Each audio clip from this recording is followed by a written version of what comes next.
Hello everyone and welcome to another video on playlist called Object-Oriented Programming in Python, and in this video we are going to learn about inheritance. So inheritance, you already everyone knows about what inheritance is. Like there are some property of your father or someone else that you inherit. By property I don't mean money. It can be any property, color, hairs, looks, height, anything. So that is being inherited by you. Similarly, like the same concept is there on biology as well. So let's just see the program for this.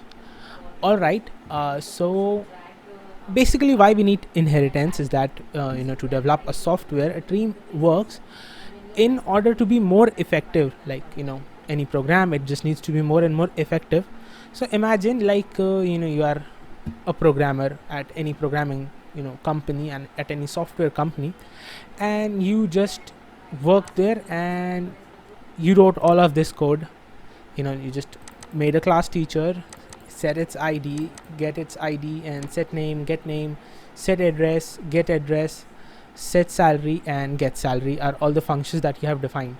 So let's just run this and let's see this output here. All of these are now there, and now t dot get id is 10, t dot get name, let's just do get name. All right, get name, and let's just run this block as well. So the name is Tanish Kohli. You are just using all of this code to write any program. It can be related to anything. I'm just showing you here an example that why do we need inheritance. So all right, so this was our teacher's class. Your job got over, you head home, and now another software developer just came and he also needed to use a class, but it was student. So student will also have id, name, address. Instead of salary, he will just have marks. So there is just one or a couple of changes in this class, but what he has to do, he has to create all of these things again. When your manager or your supervisor saw this, he realized that you are repeating a lot of things and wasting a lot of time. So let's just run this as well, that he initialized a student named Tan who got 80 marks. I don't know why I get 85 marks every time. Just flexing here. So you just realize that 75% of code is similar and you are just rewriting it again and again. So for this whole thing, what we did, let me just erase this. All right, not an eraser, I believe. Clear canvas. All right, a better way. So this is our class teachers. This is our class teachers.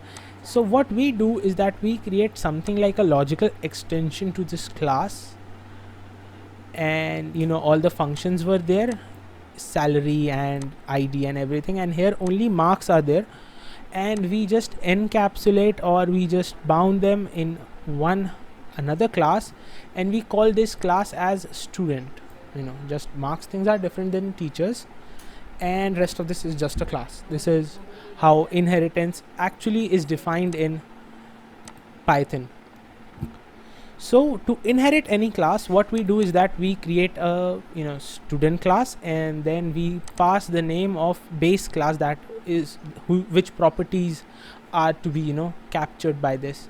So let's just copy the teacher class from here and paste it here in the class students, so that I can run the code line by line and show you what all things are happening.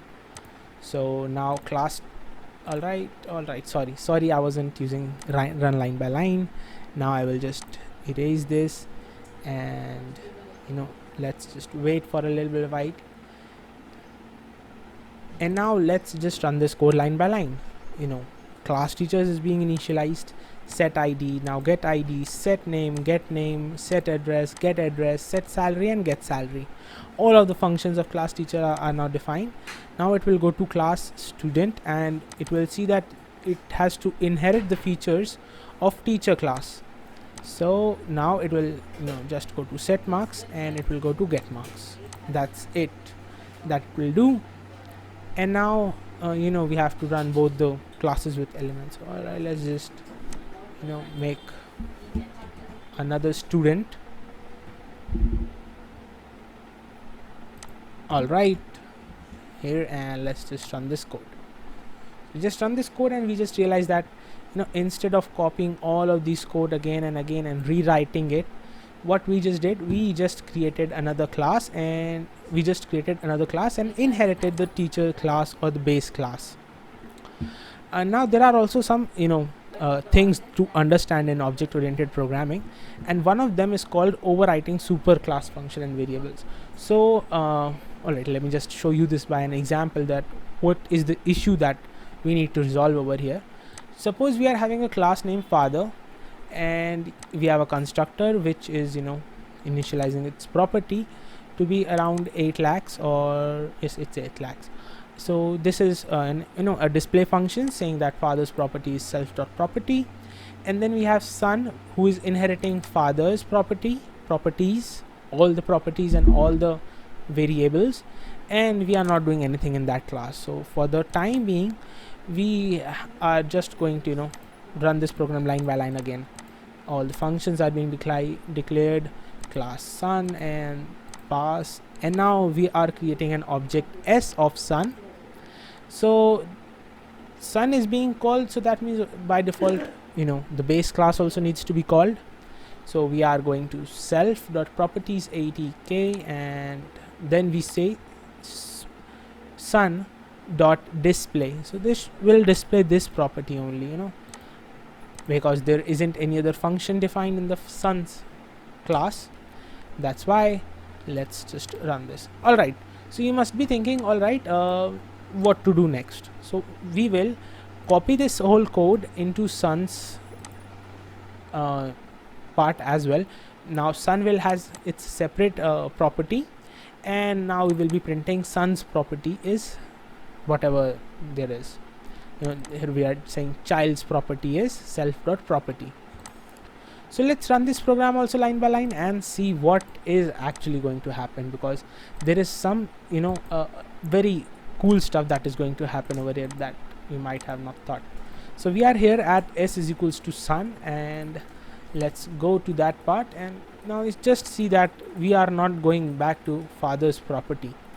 We are going to self.property, and that is like 2 lakhs I believe, or maybe 20 lakhs, whatever it may be. It is 2 lakhs, and now it will go to s.display, it will go to self.display.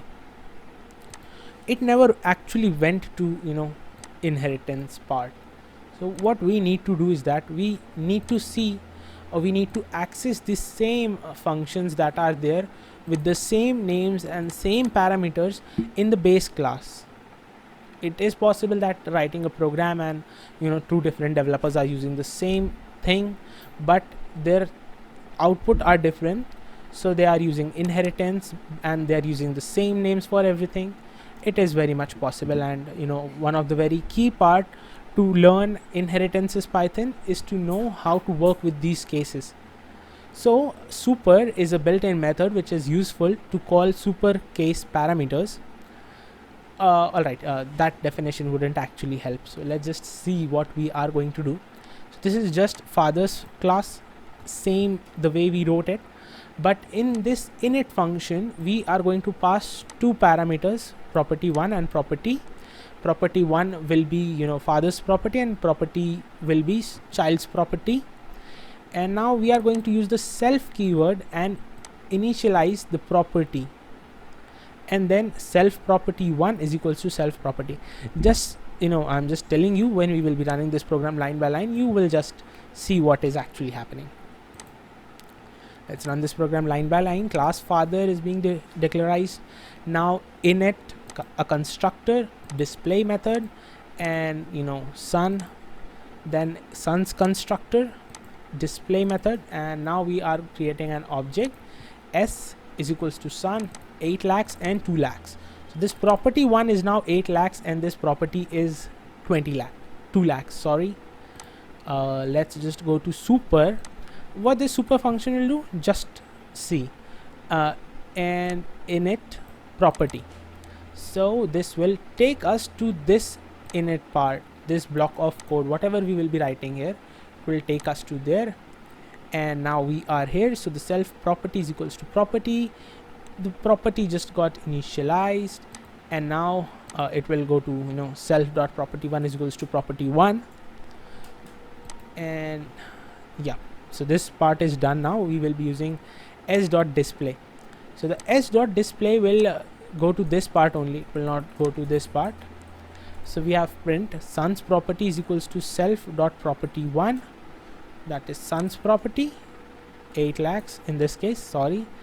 And total property is equals to self property plus self property 1. The self property, we initialized self dot property in our father's class, so we got output as 10 lakhs. That's it for this video. And yeah, let's just there are a lot of things to go. So that's it for this video, and see you guys in the next video.